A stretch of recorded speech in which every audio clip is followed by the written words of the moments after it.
আপনারা দেখছেন আমরা আজকে বর্ষার পানিতে, বর্ষা না নদীর পানিতে ভাসছি।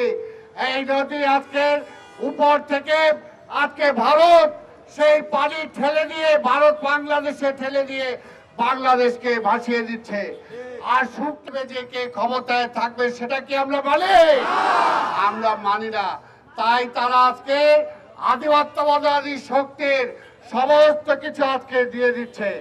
আপনারা দেখছেন আমরা আজকে বর্ষার পানিতে, বর্ষা না নদীর পানিতে ভাসছি। এই নদী আজকে উপর থেকে আজকে ভারত সেই পানি ঠেলে দিয়ে, ভারত বাংলাদেশে ঠেলে দিয়ে বাংলাদেশকে ভাসিয়ে দিচ্ছে। আর শুকনার মৌসুমে যখন পানি দরকার তখন পানি আটকে রাখছে। তাই আজকের এই ভারত আমার উপর দিয়ে ট্রানজিট দিয়েছে, আমার উপর দিয়ে রেল লাইন চায়, কিন্তু আমাদের যে সুযোগ সুবিধা সেই সুযোগ সুবিধা তারা একটুও দিচ্ছে না। তাই পরিষ্কার কথা বলতে চাই, এই সরকারকে ভারত টিকিয়ে রেখেছে।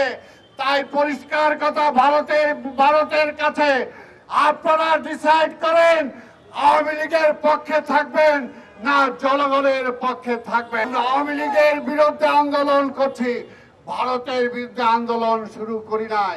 কিন্তু আপনারা যদি আমাদেরকে বাধ্য করেন, আওয়ামী লীগকে যদি আপনারা ক্ষমতায় টিকিয়ে রাখতে চান, তাহলে আমরাও তো বাধ্য হব আপনার বিরুদ্ধে বক্তব্য দিতে, আপনার বিরুদ্ধে আন্দোলন করতে। আপনি আমার পানিতে মারবেন, আপনি আমার না খাওয়ায় মারা রাখবেন।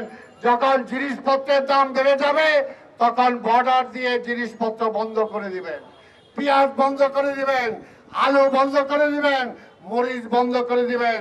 আবার যখন আপনার সুবিধা হবে তখন বাণিজ্যের জন্য বর্ডার খুলে দিবেন। তাই ভাইয়ের আমার, আজকে পরিষ্কার কথা, এই দেশকে যদি বাঁচাতে হয়, এই ভারতীয় আধিপত্যবাদী শক্তির হাত থেকে দেশকে রক্ষা করার জন্য আজকে সবাইকে রাজপথে নেমে আসতে হবে। সুমন ভুইয়া ভয় পায় না, সবুজ ভয় পায় না, শ্রমিক দল ভয় পায় না। আমরা বিশ্বাস করি সবাই, অনেকেই যাচা আছে আজকে চাকরি নাই, পেটে ভাত নাই, তারপরে রাজপথে আছেন। তাই জনগণকে বলবো, সর্বস্তরের মানুষকেও বলবো, আসুন আপনারাও সবাই রাজপথে নেমে আসুন। যদি নিজে বাঁচতে চান, দেশটাকে